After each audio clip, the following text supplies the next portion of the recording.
it's Rokan. You're watching another movie of the week, and the movie of this week was Cruel Intentions from 1999. So if you haven't watched it, watch it now. If you're new to movie of the week, because I talk about a movie here, you guys comment below your thoughts. In 2025, we're doing different romance movies. So you're kind of wondering why we did this.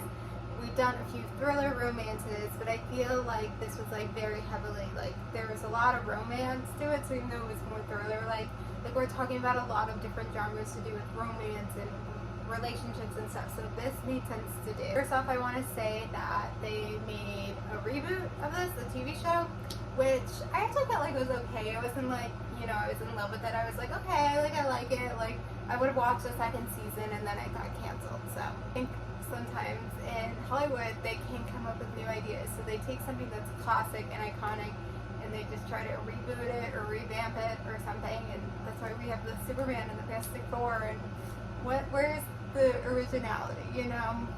Anyway, so this is my second time watching it, and I feel like my first time watching it, I did like it better.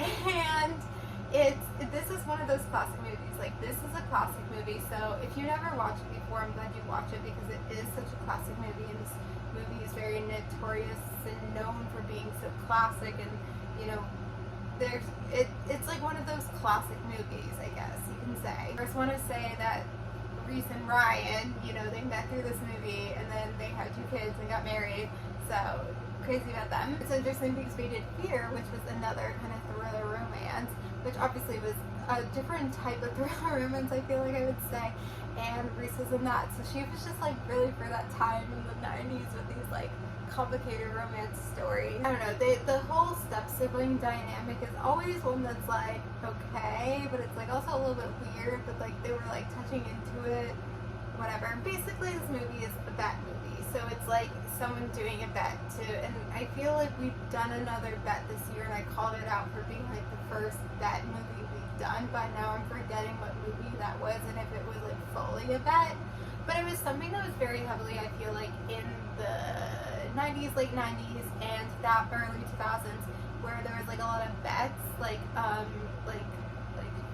She's All That or whatever, where it's this like genre and like, I don't know if you want to say rom-com, because I don't want to say this is a rom-com, it's more romantic thriller, but it's like some kind of genre where it's like there's a bet, like I feel like you don't see those movies nowadays, and well, they did a reboot of She's All That Is He's All That, but it's still like something, because I feel like there isn't much to do with the bet. Like a lot of times I think the bet with like She's All That is like you gotta like revamp her into a makeover and like that kind of thing, and then they fall for like her, like that's the thing, is like this guy was bet to like sleep with her and then he like falls for her, like that's you, it's very clear what the outcome is going to be from the bet. Like I think it's like so clear, and then it's also something where it's like how many bets could you come up with, so like that's why maybe we don't have so many bet movies nowadays, but that was such a genre thing back then, is like a bet, so like it was this bet.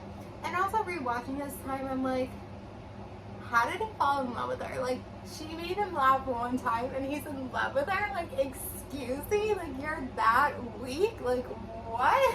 So rewatching it, I was like, he just like falls in love with her once she made him laugh, like excuse me. Anyway, and then like Selma Blair's character, like I remember watching the reboot and being like, the person that I forgot the character's same name or whatever, she's so freaking annoying. But then as the series went on, I was like, okay, I actually like her. But in this one, I was like, oh my god, Selma Blair's character is so freaking annoying. But I think they did it on purpose. Like I think a lot of this movie was like kind of campy, and you gotta kind of know it's like a little bit campy and like kind of out there and like certain things and whatever. I also was so confused. I was like, are they in college? Because I thought they were in college, but then like they're wearing uniforms again at the end, so I'm like, are they in high school? Like it's just kind of confusing. Also Joshua Jackson's in this movie for like a little bit, I don't know. Then at the end he dies. Like did he really need to die? Like it's also like, it's so like he could have like not died. Like he died, I guess, to save her life, like but barely, like it wasn't like a big dramatic save of life, I don't know. But anyway, he dies. And then Reese's character like releases a book where he like talks about all these people he slept with, but then it like kind of gets back at the steps necessarily. Like, I don't know what this movie was trying to accomplish, other than it being kind of campy. Like, I think whoever came with this idea, I don't know if it's based off a book, was just kind of this thing where it's like these step siblings with some like weird energy, like create this bat, and then in the bat, like he actually falls in love with her. So like I understand the idea and I understand the campiness of it, but I think when you're analyzing it, like I am, it's like, what? When you like the certain things, you're like, what? You know? So that's kind of how my feeling is, but I think it's important to talk about these movies, and like this is the fundamental for like a bet movie. And even though I'm kind of like, I can't believe he fell in love with her, like, excuse me, or like she even fell in love with him, like, come on. I think they also just like had great chemistry because they were like together and things like that. But I think it's important to watch these movies and kind of like compare to how the other thrillers we had, like Fear, it was like kind of like so thriller because they were like so scared for their life. The other thriller was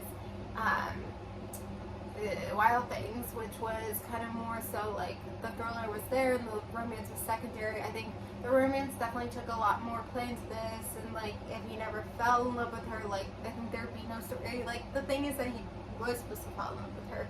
So I don't know. But anyway, I'm gonna end it here. So, you know, comment below your thoughts about Cruel Intentions. And the movie we're doing for next week is In the Mood for Love from 2000.